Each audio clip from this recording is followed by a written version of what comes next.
Jai Radha Madhav Kunj Bihari.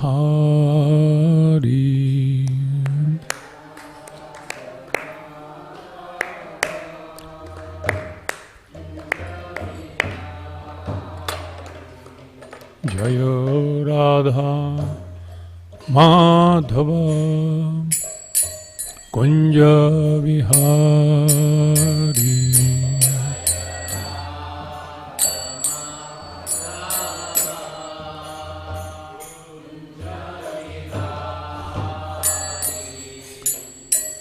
गोपीजन Vallabh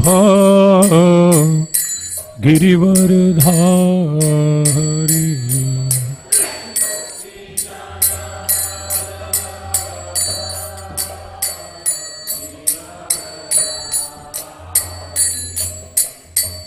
Yashodanandan Vraj जनरंजना।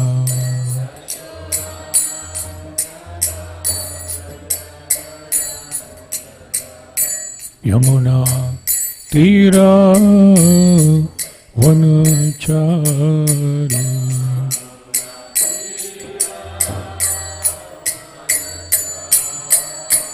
Jai Radha Madhav Kunj Bihari.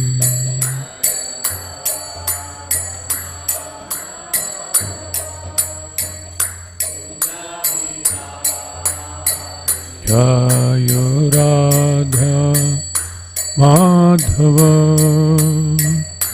Kunj Bihari.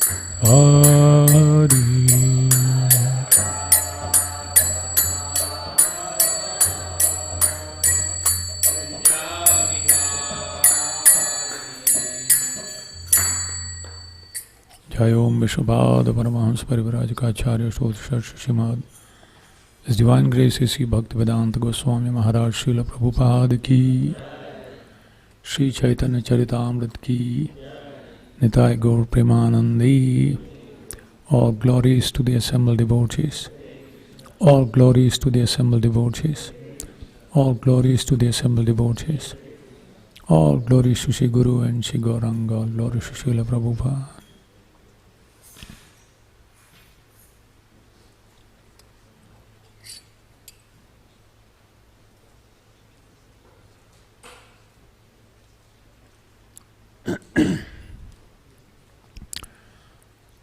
Om Namo Bhagavate Vasudevaya.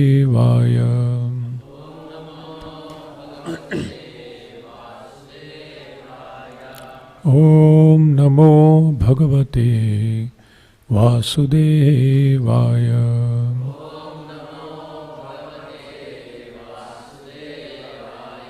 Om Namo Bhagavate Vasudevaya.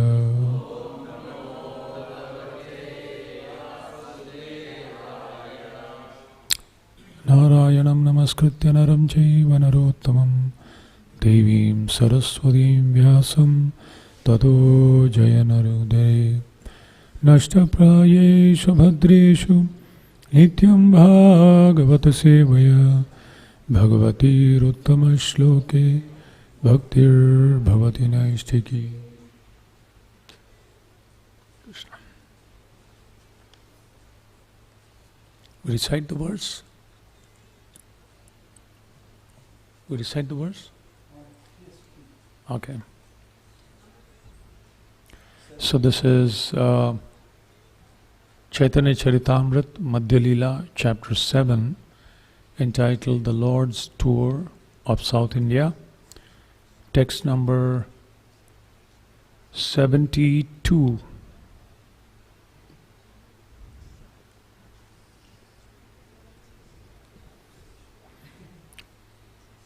Mahanubhaver chitter swabhava ei hai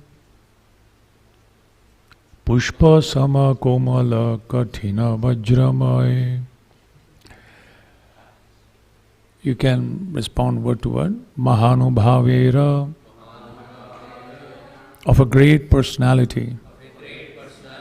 Chittera, of the mind, Swabhava, the nature, Ei Hoy, this is Pushpa Sama, like a flower, Komala, soft, Kathina, hard, Vajramay, like a thunderbolt. Translation and purport by Srila Prabhupada. This is the nature of the mind of an uncommon personality. Sometimes it is soft like a flower, but sometimes it's hard as a thunderbolt. Purport. The softness of a flower and the hardness of a thunderbolt are reconciled in the behavior of a great personality. The following quotation from Uttara Ramacharita 2.7 explains this behavior. One may also consult Madhya Leela, 3rd chapter, verse 21, verse 212. I'll read the verse because it refers here. 73. Vajradapi kathorani mriduni kusumadapi lokataranam chetamsi kon vigyatumishvaraha.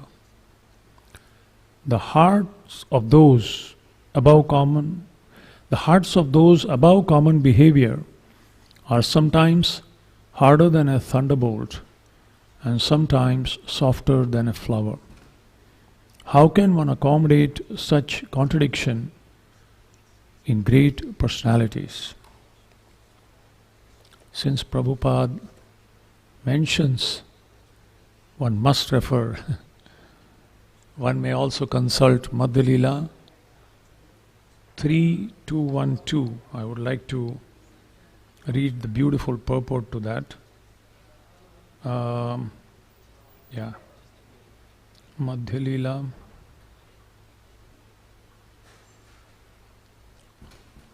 chapter 3 and 2.1.2.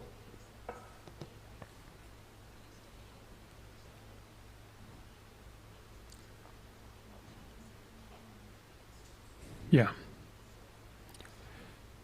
Sri Chaitanya Mahaprabhu was unaffected. He left swiftly and Advaitacharya followed him weeping.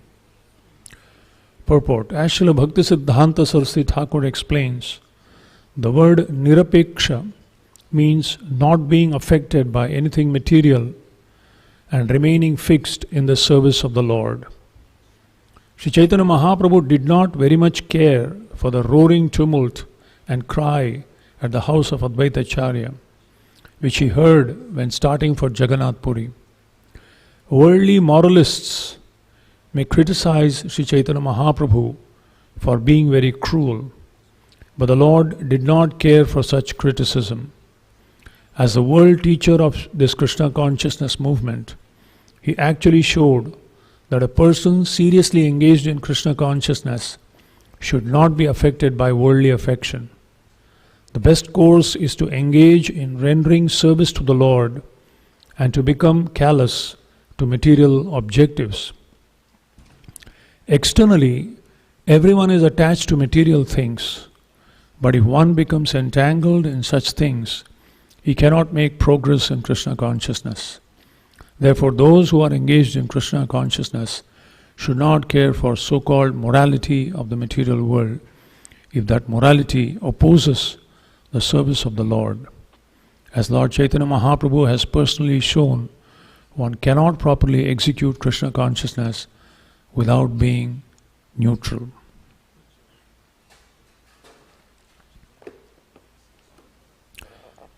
Om Ajnana Timirandhasya Jnananjana Shalakaya Chakshurunmilitam Yena Tasmai Shri Gurave Namaha Shri Chaitanya Manobhishtam Sthapitam Yena Bhutale Swayam Rupa Kada Mahyam Dadati Swapadantikam Vandeham Shri Guruhu Shri Yuta Padakamalam Shri Gurun Vaishnavamscha Shri Rupam Sagrajatam Sahagana Raghunathanvitam Tam Sajivam Sadvaitam Savadhutam Parijana Sahitam Krishna Chaitanya Devam Shri Radha Krishna Padan Sahagana Lalita Shri Vishakhanvitamscha He Krishna Karuna Sindhu Dina Bandhu Jagatpade Gopesha Gopika Kanta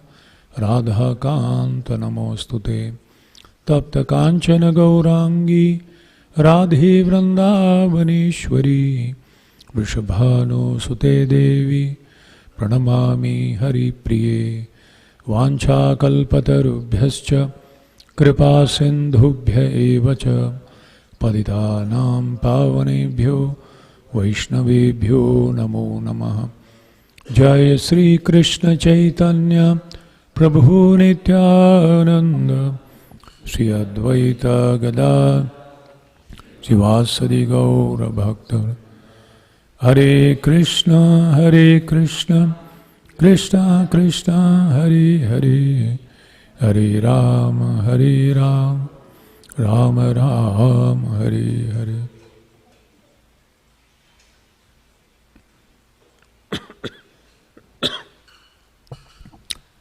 Hare Krishna. I'm extremely grateful to have been given this opportunity to serve the devotees in the service of Sri Sri Radha Kalachandji.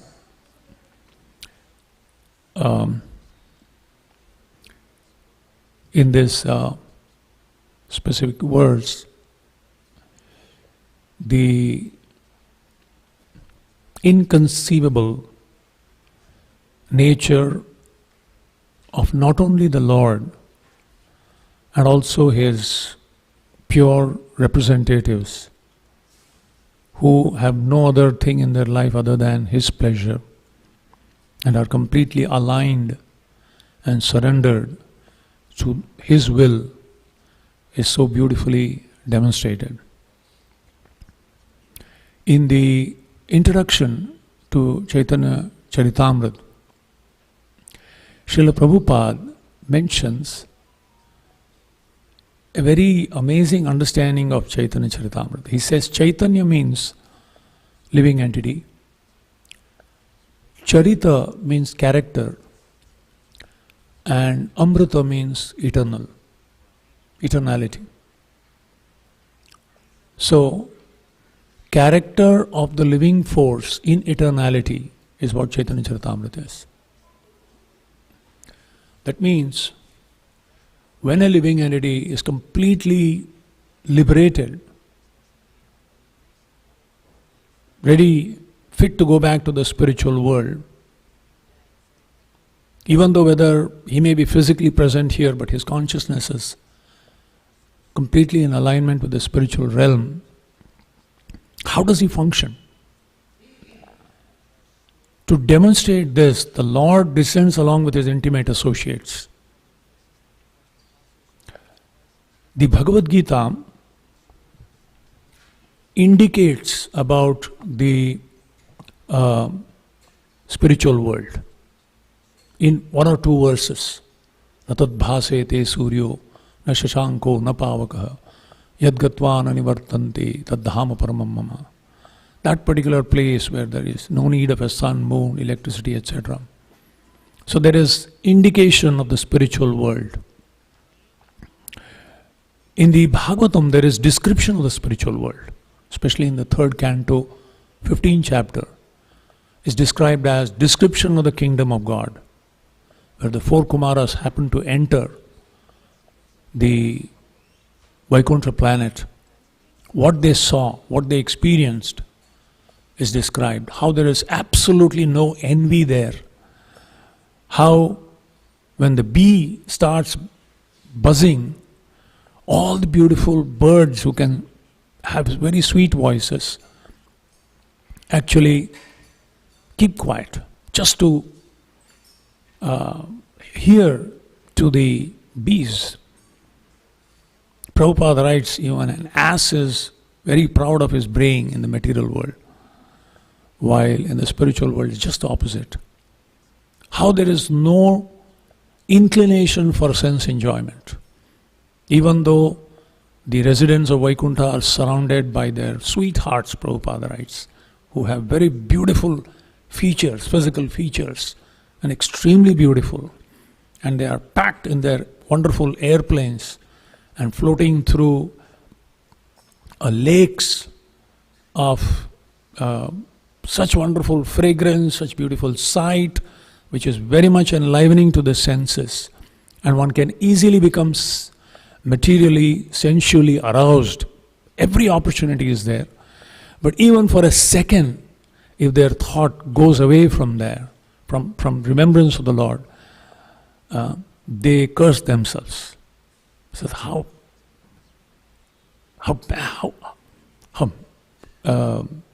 miserable. How can my thought drifted for a second. So these are just indication, ending with Vrindavan in the 10th canto, where the Lord along with his associates performs such sweet loving reciprocations of rasa, where the Bhagavatam ends. In fact, the last verse of the Bhagavatam, Nama Sankirtanam Yasya Sarva Papa Pranashanam Pranamo Dukkha Shamanastam Namami Harim Param. So, where the Bhagavatam ends, the Chaitanya Charitamrita begins. Because Anarpita Charinchirad Karunaya Avatirana Kalau, what has never been given before, to the most fallen age, Lord Chaitanya comes to give the most advanced understanding. Anarpita Charinchirad, Ujjvala Unnata Rasam, Unnata Ujjvala Rasam, the highest rasa of mellows of pure love. And so therefore he brings, along with his intimate associates, Yajna Sankirtana Pray, Sango Pangastra Parshadam, he brings his associates, intimate associates, and then performs these activities. And just by studying these pastimes, just by understanding these loving exchanges, one can easily attain love of God, which is the ultimate prema pubartho mahan, which is the ultimate goal, the panchama purushartha, the purushartha shiromani, the ultimate perfection of life is to attain unalloyed, uninterrupted love of God. So, when a person has attained that state, then he really doesn't care about the material considerations. And here it is said, sometimes his actions or his dealings are so sensitive, like a soft as a flower. They're so sensitive. And sometimes they appear to be so insensitive, hard like a thunderbolt, absolutely unconcerned. Contradictions, full contradiction. But it is described, all the apparent contradictions are harmoniously resolved in the Lord. And similarly, to a person who is completely surrendered to the Lord, all these apparent contradictions are so harmoniously resolved in that personality. Srila Prabhupada also we see, so sensitive he was to the feelings of devotees. So many pastimes can be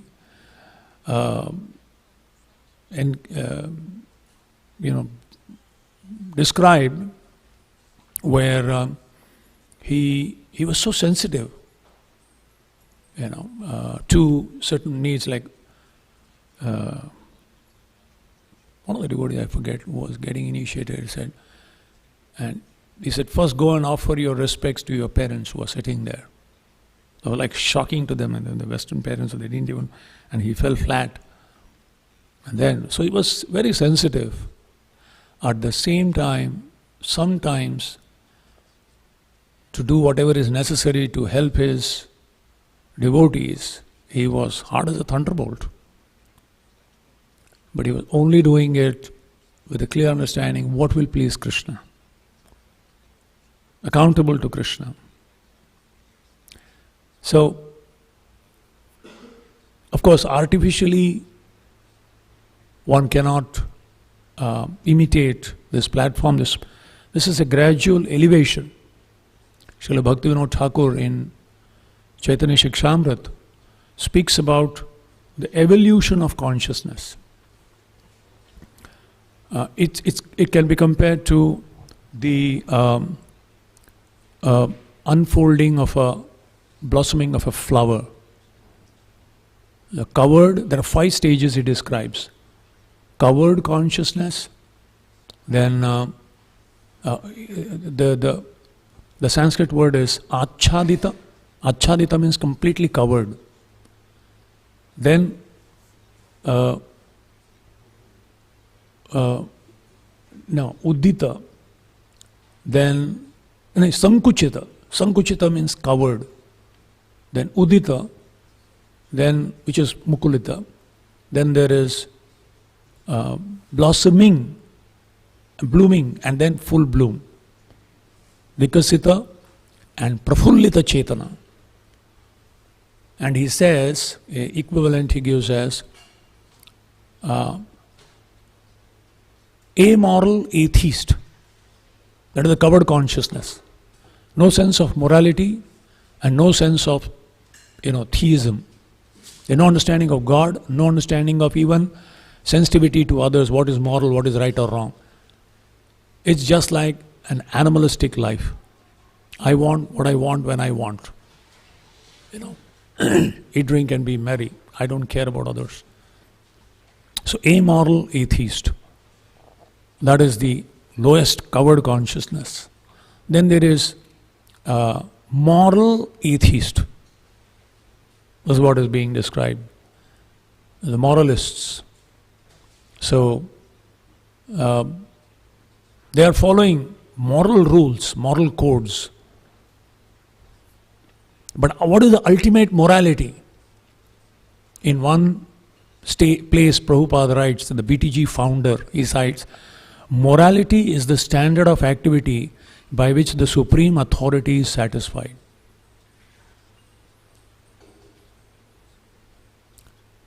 Yatra Yogeshwara Krishno, Yatra Partho Dhanurdhara, Tatra Shri Vijayo Bhutir, Dhruva Nitir. Niti is morality. Dhruva Niti means absolute morality. And in that sense, what is really moral? The gopis' activities appear sometimes immoral. Yudhishthir Maharaj telling lie on the order of Krishna appears immoral to the moralists. Arjun killing Karna in a situation which is completely against even religious rules appears immoral to the moralists. But because it's Lord's order is the ultimate morality. Because morality ultimately means what's right. Is the supreme absolute truth says something, to follow that is actually right. So it is very difficult for moralists to digest.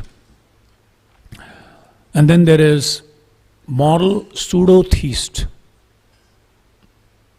The worshippers of many other personalities other than the Supreme Lord. So there is dharma. But Krishna says, Sarva dharman parityajya mam ekam sharanam vraja. If that dharma coincides or contradicts with the ultimate parama dharma, savai pumsam paro dharmo yato bhakti adhokshaje. Ultimately, all these are steps to bring us to the platform. At every level, there is right and wrong, right and wrong, right and wrong. That is why Rupa Goswami in Upadeshamrit says,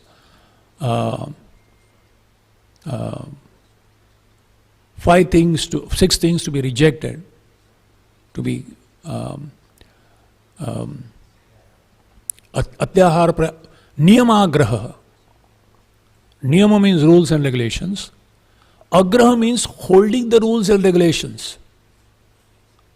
And agraha means to hold the rules and regulations for the sake of rules and regulations. And agraha means to neglect them, thinking they're not important.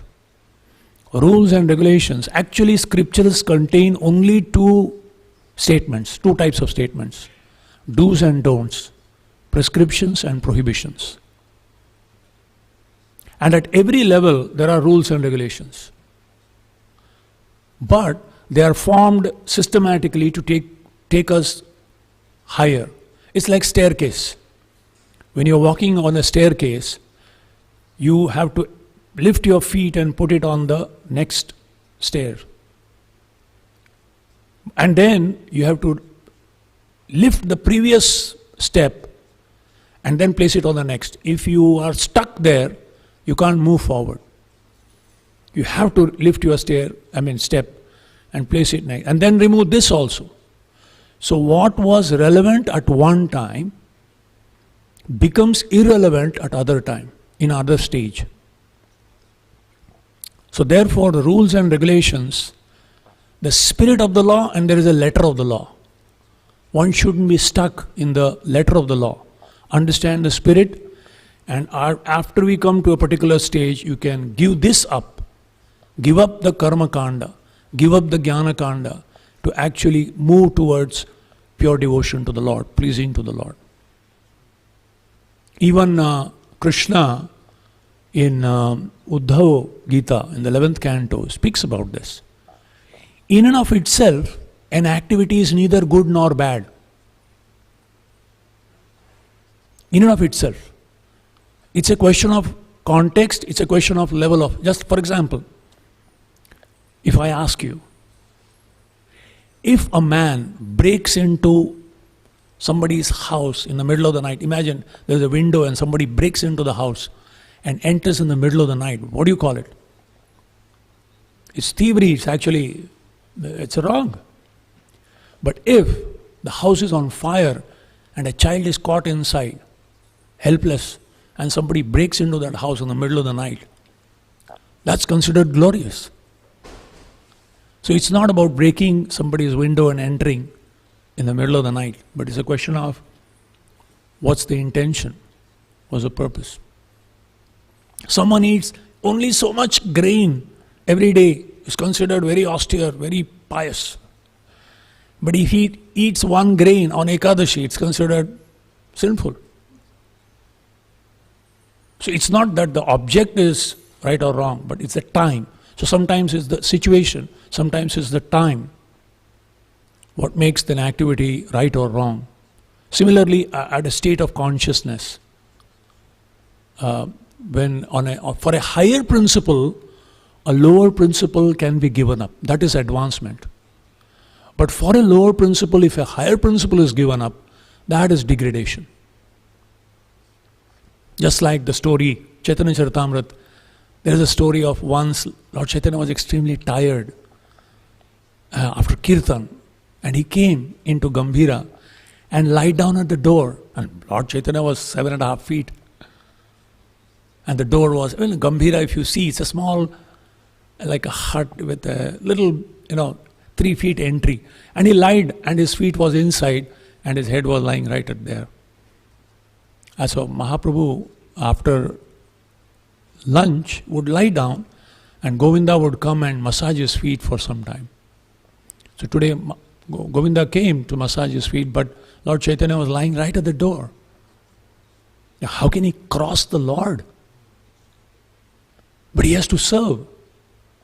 So he took out his shawl, put it on the Lord, and he said, Lord, can you please move a little bit? He said, no, I'm tired. I'm not going to move. Do what you want.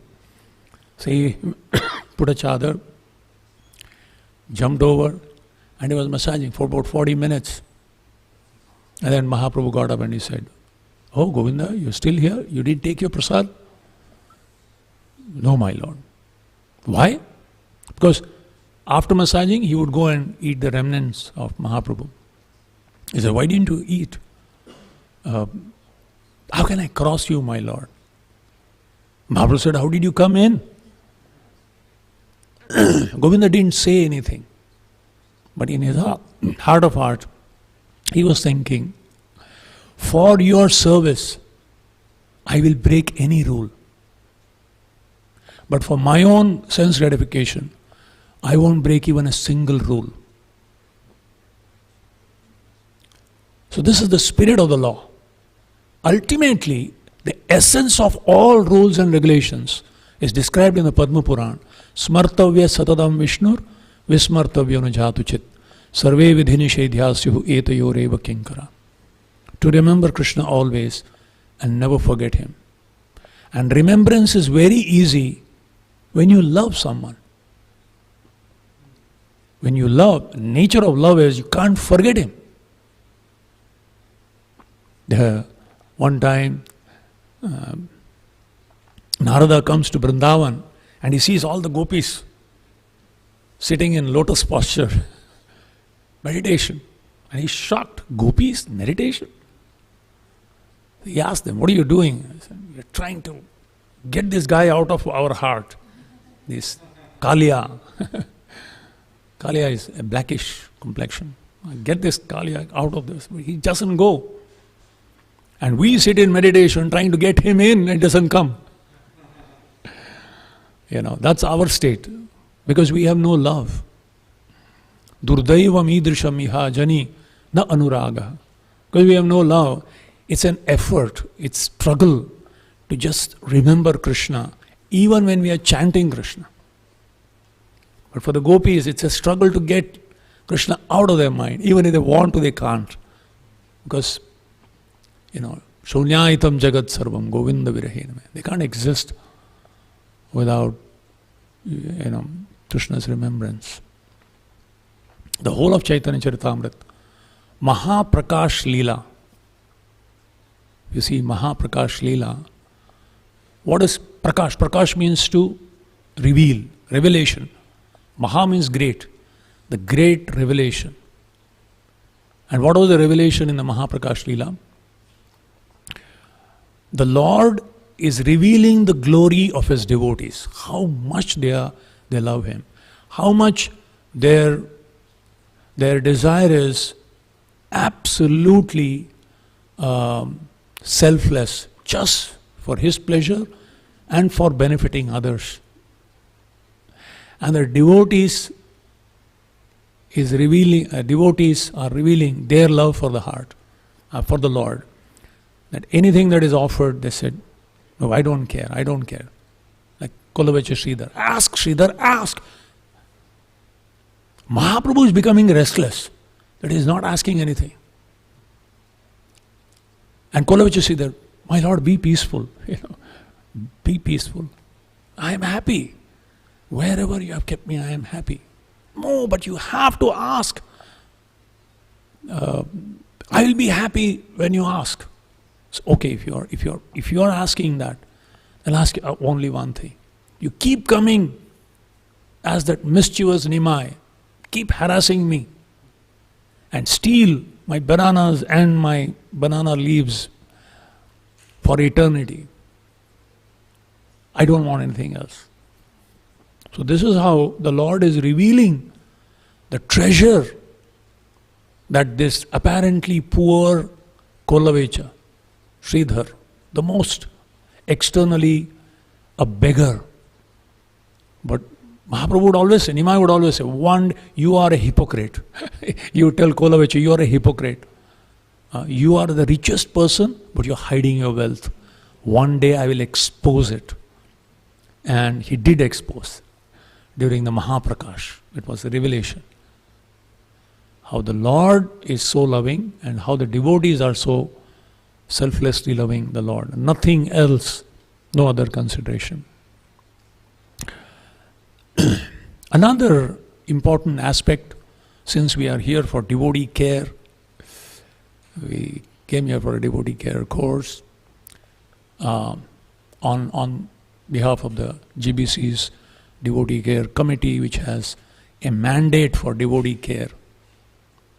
And the vision for devotee care is every devotee is spiritually happy, materially well situated, positively identifying with ISKCON as a caring society.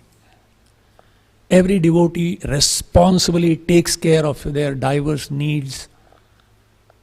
Every devotee can easily and successfully achieve qualified or get qualified help within the community, and then out of gratitude and generosity wholeheartedly share that caring with others.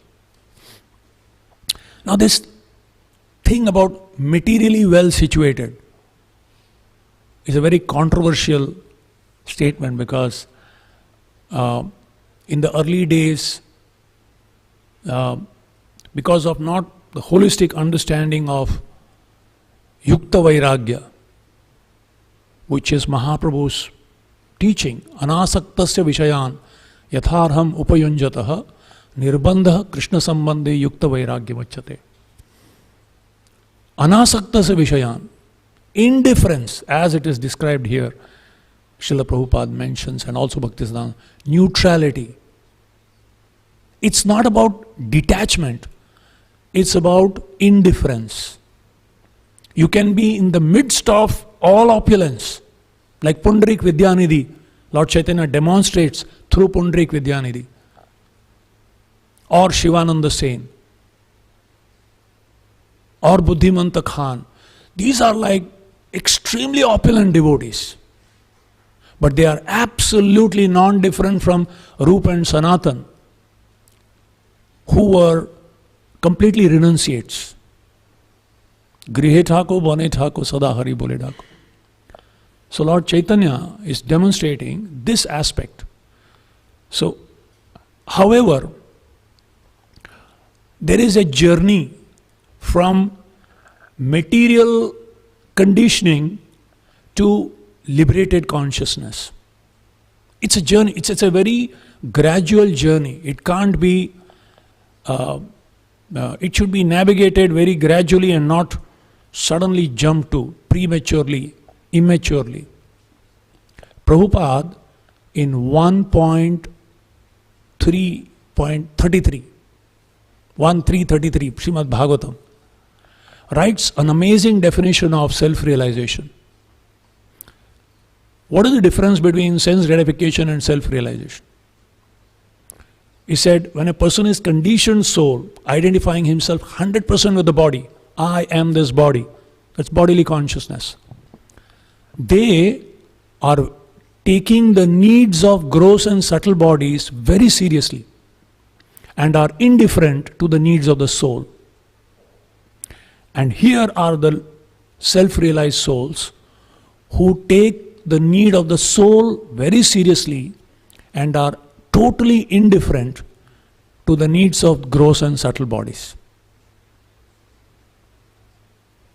This is a big distance from here to here, and this journey cannot be taken, it has to be very gradually. But sometimes, because our philosophy is so high, Ashli Sheva, Padaratam, Pinashtuvam, Adarshanan, Marma, and people with a restless mind want to quickly go there without understanding whether qualified or not, whether they have the adhikar or not.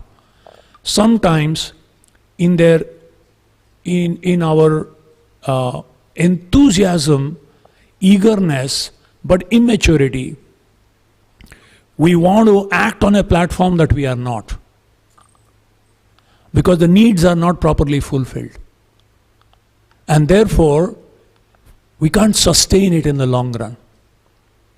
And therefore it's bound to be, it doesn't take a Nostradamus to predict what is going to happen. It's bound, it's natural that they can't sustain it. And therefore, the whole Varnashram system is so beautifully designed that we move under expert guidance, gradually, slowly. Like, while Varnashram is strongly recommended by Lord Chaitanya Mahaprabhu, who himself followed Varnashram so very strictly, while discussion with Ramananda Rai, he says, Eho bahya age ko ho ar. Oh, this is external Varnashram. Speak higher, speak higher. Why does in one place he follows it so strictly, another place it says Eho bahya? Because Varnashram in and of itself is not the goal. When Ramananda Rai proposed Varnashram, he said Eho bahya. But it is recommended. Chaturvarnyam maya srishtam. Varnashram is a platform which brings stability to a person, and from there to gradually move, because the gross and the subtle, Varnashram means gross and subtle body being properly situated. And after situating gross and subtle body properly, internally one has to aspire to achieve indifference to anything outside and exclusive serious about the need of the soul. That is why using Raghunath Das Goswami, Lord Chaitanya instructed, Markata Vairagya na koro, loka dikhaya, just to show others, don't have this monkey renunciation. Yatha yogya vishaya bhunja anasakta hoya. The senses are meant to be satisfied, not gratified. I mean, they may sound the same, but still, they are. When does sense satisfaction becomes unnecessary gratification? Bhaktivinoda Thakur mentions three things. When senses are meant to be satisfied, but as a sadhaka, one should accept the objects of the senses in three conditions. Whatever is necessary, whatever is favorable, and even if it is necessary and favorable, accept it as a mercy of the Lord. Then, but internally you should be feeling, how much time I am spending on this body. Internally one should be feeling like that, not externally. So, antare nishtha karo, bahya loka vyavahar. Externally, pound, shilling and pence man, but internally one should be aspiring. When will the day be? Kabe hobe bolo Sayyidi Namar. When will the day be when I can, And in this way, gradually move niyamagraha, without doing niyamagraha, gradually move step by step to a stage where, irrespective of the external situation, indifference means if it is there, all right. If it's not there, all right. But earlier stage we can't live without it. But later stages, if it comes by Krishna's mercy, wonderful. If it doesn't, all right. But my sadhana goes on. But my service goes on. So, this is the slow stage. And Lord Chaitanya himself, how careful he was about the devotees. I actually wanted to quote some beautiful instances from Chaitanya Charitamrita, where Lord Chaitanya, who himself is the personification of Srimad Bhagavatam, Krishna himself. So His Holiness Sachinandan Maharaj writes about the wheel of needs. The gross body's needs are very clear. The gross body need is housing, food and shelter. Food, clothing and shelter. In Hindi they say roti, kapda, makan. Food, clothing and shelter is the need for the gross body. And for the need of the soul, very clear. Ahaituki, apratihata, Savai pumsam paro dharmo yato bhakti dakshaje. That's it's pure loving devotional service. So these needs are very clear.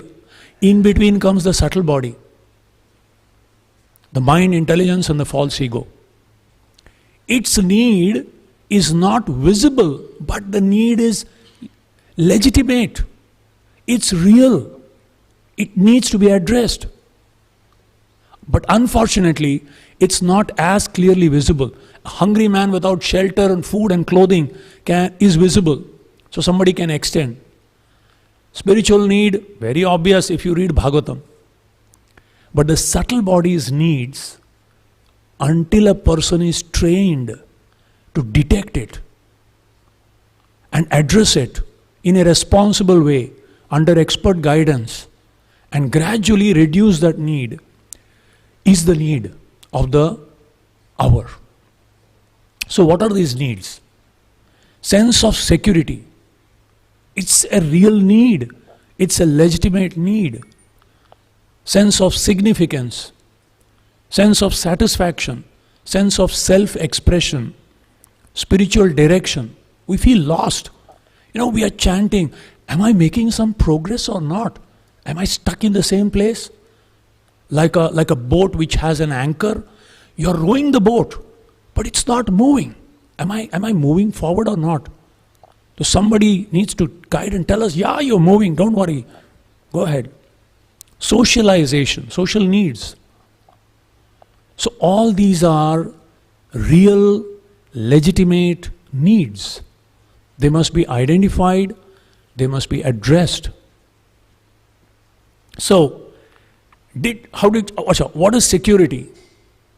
Everyone needs to know that he, she is safe, that he, she is out of harm's way, both physical and psychological. Out of this need grows the need for air, need for food, need for rest, need for movement, shelter. Also the more subtle needs of sanity and inner well-being. I'll go crazy if I can't handle it. It's a need. So Mahaprabhu, financial need. The same Mahaprabhu who was speaking about the highest tells in Chaitanya Charitamrita, Madhya Leela, 15 chapter, 93 to 97. This is for reference. Especially for... So, Lord Chaitanya is telling Shivananda Sen. Shivananda Sene kohe koriya samman, Vasudeva dattir tumi koriha samadhan. The Lord also respectfully told Shivananda Sen, take care of Vasudeva Datta very nicely. Vasudeva Datta is very liberal. Every day, whatever income he receives, he spends. He does not keep any balance. Being a householder, Vasudeva Datta needs to save money. Because he is not doing it, it is very difficult for him to maintain his family. He is oblivious, like Sodama. But he has a family. And then he says, please take care of Vasudeva Datta's family affairs. Become his manager and make the proper adjustments. This is the Supreme Lord who's come to preach love of God. So practical, so down to earth, so realistic in addressing these needs. And then another amazing statement he makes to Shivananda Sen, who is extremely well to do. Come every year and bring all my devotees with you to the Gundicha festival. I also request you to maintain all of them. Not all can afford big yatras, 4 months. So he's telling Shivananda Sen. So Shivananda Sen would take the full responsibility, of facilitating many devotees who couldn't. Sincere devotees, loving devotees who couldn't, so he would facilitate. And Mahaprabhu ordered him, maintain, so he would pay up the taxes, everything too, or the toll and the passing. He would take full responsibility for them, for many of them at least. Physical need, sometimes in the name of detachment and renunciation, superficially we may act on a platform where we feel that all these physical needs are, like Srila Prabhupada one time saw one lady one lady devotee, shivering, sitting in the class, and I said, hey, and she's a full-time dedicated, she says, you should give some clothes, she should give some warm clothing to her because she's so humble, she's not asking, but you should give. So, here is Lord Chaitanya experiencing in the Antya Leela, in the Gambhira, the highest ecstasy of love of God. Highest ecstasy. But still he is aware of the physical need of others. So here is Chaitanya Charitamrita Antya Leela, 19th chapter, 68 to 73. Thus Shankar Pandit lay at the feet of Sri Chaitanya Mahaprabhu. Because Lord Chaitanya would sometimes rub his face against the wall and he would completely hurt himself. Sarup Damodar Goswami and others decided that there should be one attendant inside the Gambhira, and that was Shankar Pandit. So Shankar Pandit lay at the feet of Sri Chaitanya Mahaprabhu, and the Lord placed his legs upon Shankar's body. Shankar became celebrated by the name of Prabhu Padopadhana, the pillow of Lord Chaitanya. He was like Vidura, as Shukadeva Goswami previously. Vidura would also keep, when Krishna came to Vidura's house unexpectedly, he was kept his feet on his feet and massaging him, speaking to him. Shankara massaged the legs of Chaitanya Mahaprabhu, but while massaging, he would fall asleep and thus lie down. I mean, Mahaprabhu is another level. Poor fellow, what can he do? He would go to sleep. He would lie asleep without a covering on his body, and Sri Chaitanya Mahaprabhu would get up and wrap him with his own quilt. He would be sleeping, and then suddenly he will wake up and find that he's cold, and he would put a cloth. This is when he was experiencing the highest ecstasy. So this is Lord Chaitanya. Similarly, there are so many needs, so many beautiful pastimes, like significance. Significance is, we have a self, we don't have false ego, but there is a sense of ego. And that ego needs a sense of respect, self-worth. So Lord Chaitanya, when he met Haridas Thakur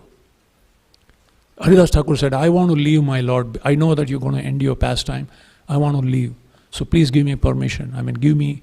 Just fulfill my desire. That I want to leave my body in front of you. My eyes watching your face. Your lotus feet on my heart, and my lips chanting Sri Krishna Chaitanya, Sri Krishna Chaitanya. I know it's asking for too much, but please fulfill this one desire.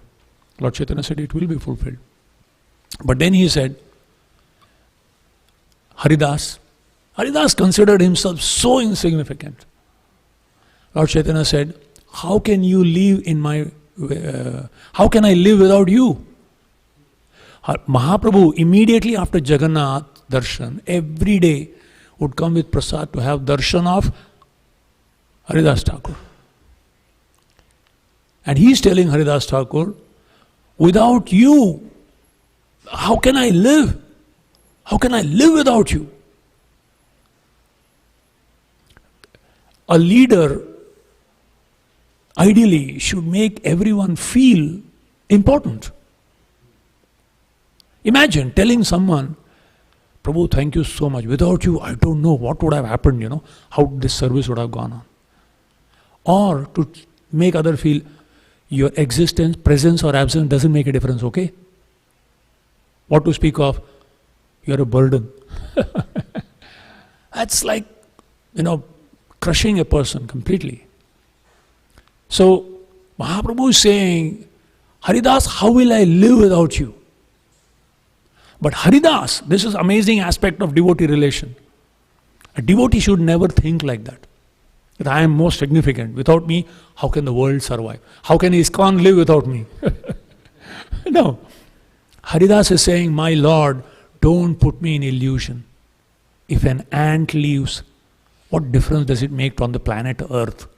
Can you imagine? A truck is going or a man is walking and he places feet on some group of ants.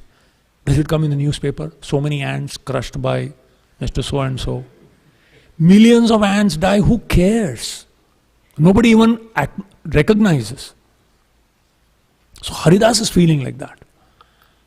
Who am I?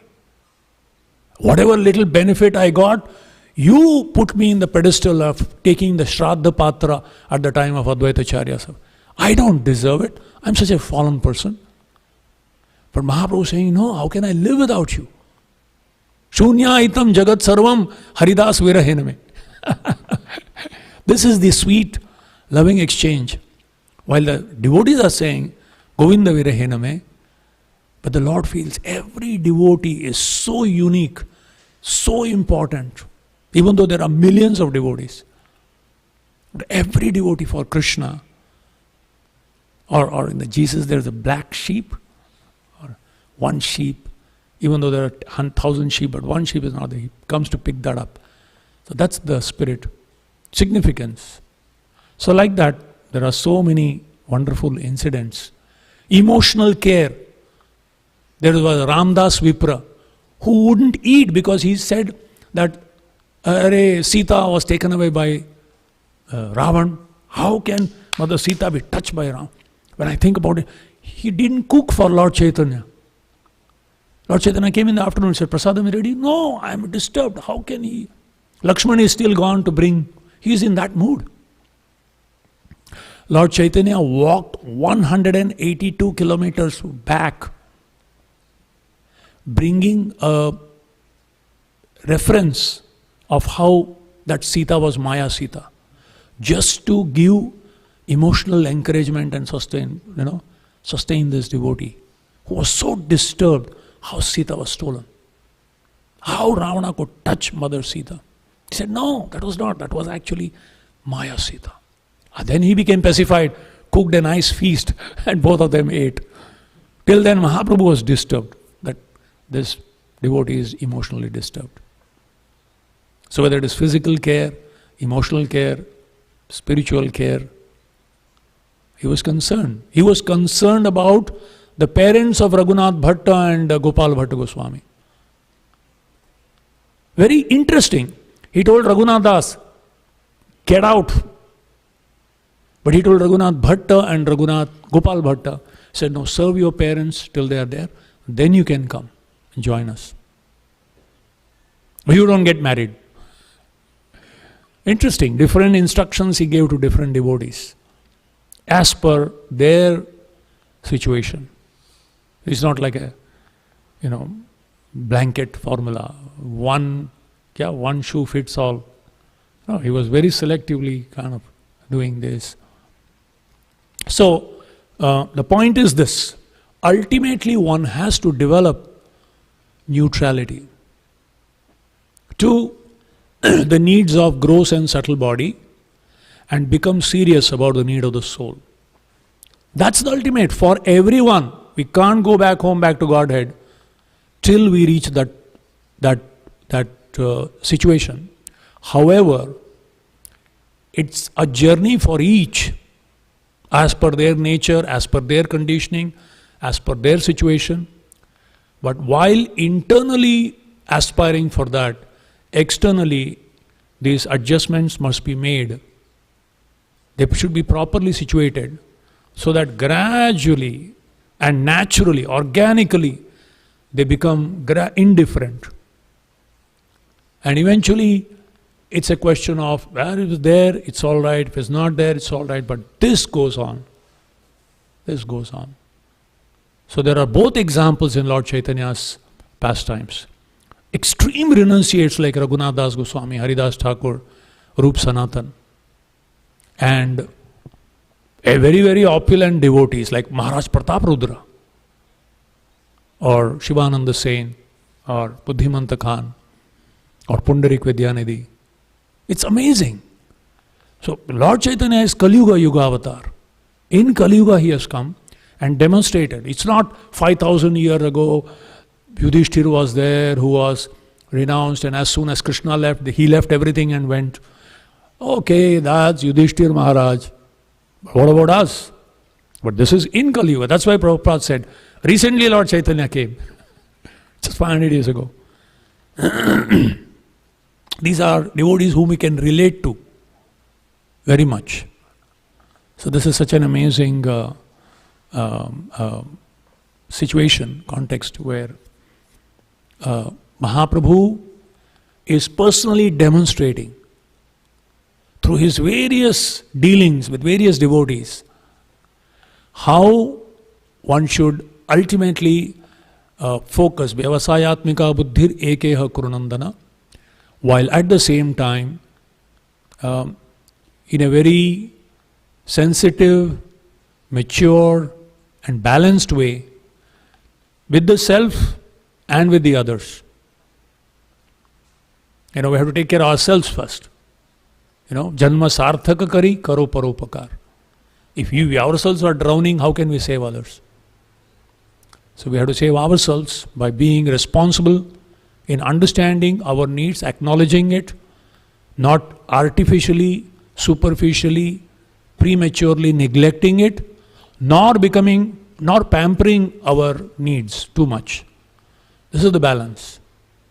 Realistically, legitimately acknowledging it, addressing it, and moving forward. And similarly also with the others, because Vaishnava Seva, Paradukha Dukhi, a devotee is always concerned. And it's actually mutual reciprocation, because only in a community can we actually progress together. And where there are communities of devotees who are doing responsibly concerned for each other and themselves, devotional progress becomes so easy and so natural, actually. Of course, it's not easy. It's very easy to speak sitting on a Vyasasan, but to practically apply it, we need to pray to their lordships and also beg the mercy of Srila Prabhupada and his glorious followers, take inspiration from them, and then move on in this journey. Thank you very much. Hare Krishna. So, can take a couple of questions if there are any. Yeah, Prabhu, and then. So, in you're speaking about the false jumping from one form to another too quickly. In Canto 3, Uddhava is speaking to Vidura and instructs Vidura to go speak to Maitreya Rishi. And in the purport, Srila Prabhupada talks about the offense of a junior or new devotee jumping the senior devotee. So, in the enthusiasm of a junior devotee, sometimes they're unintentionally doing this. But some senior people might get offended. So my question is although sometimes we might even see that another senior devotee is encouraging this jumping of another senior devotee. So if a senior devotee or somebody who is senior is being consistently disturbed by these activities, what can they do to help relieve that disturbance? First and foremost, I don't know if I understand you right. First and foremost, we should be clear of our intention. Are we pure in our intention, or do we also have an agenda? We have to be very sincerely questioning ourselves. What's my motive in doing what I am doing? That's one thing. And secondly, expert guidance. We have to be taking guidance from whom we have faith, trust, and confidence. Faith in the knowledge that they are giving, being authentic. Trust in their being genuinely our well-wisher and no hidden agenda in their guidance. And confidence in the balanced, mature, timely nature of their advice. So if these two things are there, then doesn't matter. Sometimes you may appear soft, sometimes you may appear hard. What can you do? That's the nature of this world. You can't avoid. Especially in management, if you want to do something, some people will be happy, some people will be displeased. That's the nature of this world. So, yeah, even when Krishna took decision, some didn't like, some liked. So like that. That's true. I don't know if I answered your question. So, Yes. yeah. I'm hearing you speak in confidence with those, that you also move past. Yeah. Yeah. Yeah. Prabhuji, you were mentioning that like the need of the subtle body, the sense of respect, and also sense of being loved, like all those emotional needs. But we also know that Chaitanya Mahaprabhu says, "Hamari na manina," that we should not even expect any respect from others. So, but it's the need of the subtle body to always, or may not be always, but time to time to get that recognition, respect, and love from others. So, how do we understand what Mahaprabhu says? Not to expect any respect from others, but at the same time have that kind of need. It is described in the third canto. Varahadev felt insulted, hurt, when Hiranyaksha used, very bad words against him. And then Prabhupada writes, even the Lord is a sentient being. He has feelings. Even though he didn't care much, he did the needful. But then he felt hurt that, why is he speaking like this? To me, what did I do wrong? I'm just doing my business. So, regarding this is the balance.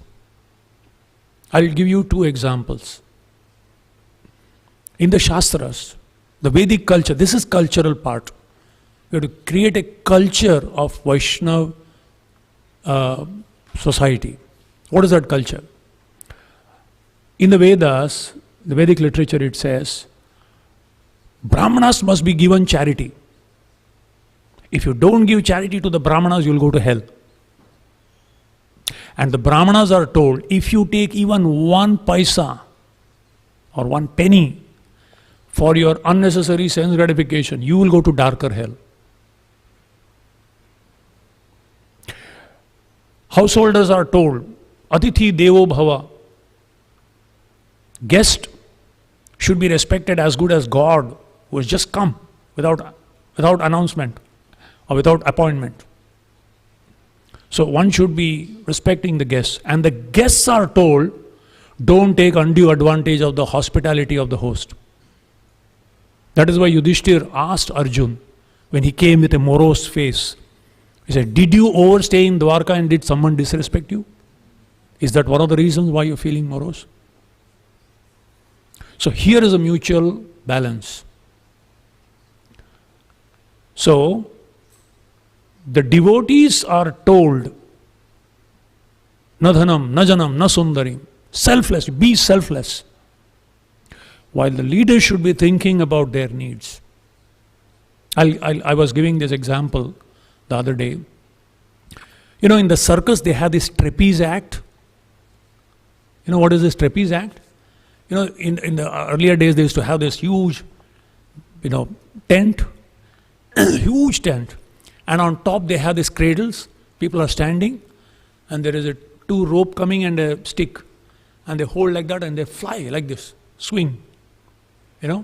He comes like this and this person comes like this. He holds his lotus feet and then takes away. They were swinging like that. If they fall, they're going to break their legs. They're going to die. And they're doing it for the circus company. And the circus company is concerned about their star performers. Because these are our people who are giving their life for the circus. So they put a net.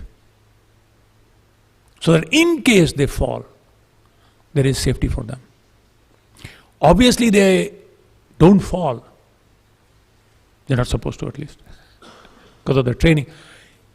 But when these performers see the net, they feel so obliged, so grateful to the company that they're so much concerned about it.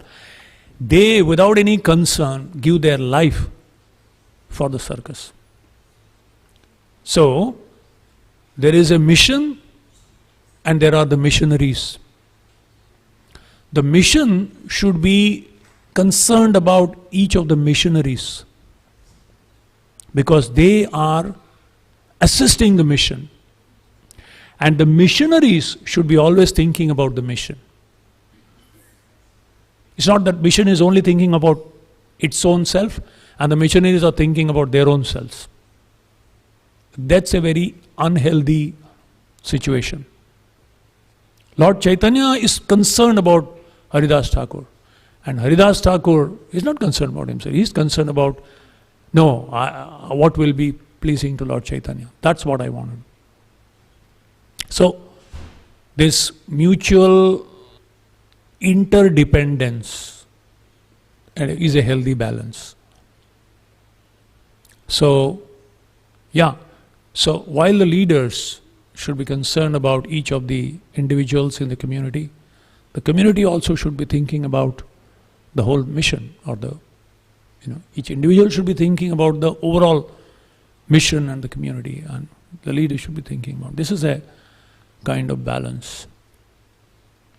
It's a lot of very dynamic thing, but it needs to be understood and implemented gradually. People have to be educated and trained about what to expect and what not to expect.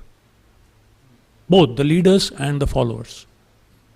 Everyone should know what is their responsibilities, what are their duties, what are their rights and responsibilities, both.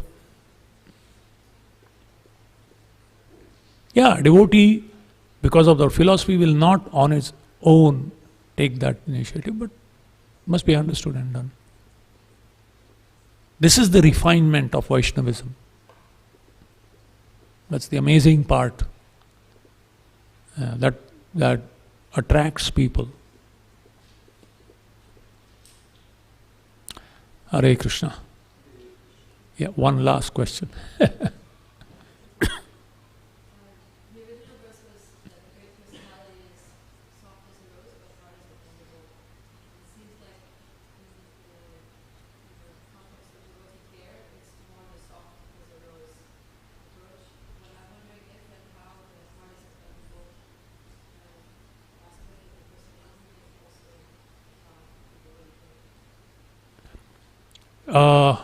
I can read out so many letters. One particular place, there was one devotee who misappropriated money. So Prabhupada was hard like a thunderbolt. He's right. I have that statement also, because I present in one particular place about different aspects of Prabhupada's personality. There it says, immediately first ask him to return the whole money, otherwise hand him over to the police. The same Prabhupada who is concerned about the pig pan, the hippies, and allowing them, but like one devotee said, Mahaprabhu is Patita Pavana, not Kapata Pavana. The same Mahaprabhu who is so Namo Mahavadanyaya, hard like a thunderbolt with respect to Kala Krishnadas and Chota Haridas. To show to the whole world, the mission cannot tolerate all these kinds of things. The missionaries may take care of that individual. Individually they can be taken care, but the mission, if everything is allowed, then it becomes very compromised and diluted. So that's why you can do this. You know where to be hard and where to be soft if the mission is in focus. Then you are neutral to the individual's feelings. Because you're understanding what will Krishna, I am accountable to Krishna.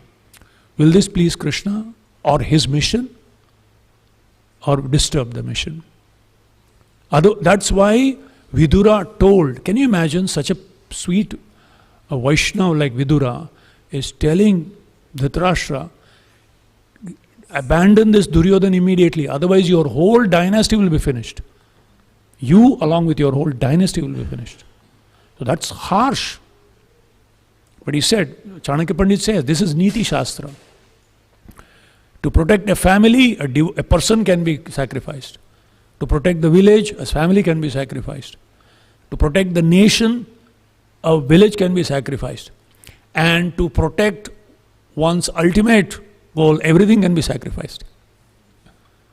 So there, that focus needs to be there and not be So this is the difference between sentimentality. I asked one time one senior disciple of Prabhupada, what's the difference between compassion and sentimentality? Arjun was showing sentimentality towards, Bhishma, Drona and all that. And then he said, this is impotence. Shooting arrows, even though he loved Bhishma, with tears in his eyes he was shooting arrows. It's amazing. He had tears in his eyes, he was refusing. And later on, at the behest of Krishna, he shot arrows, piercing through and through. Can you imagine? Someone whom you love the most, but you have to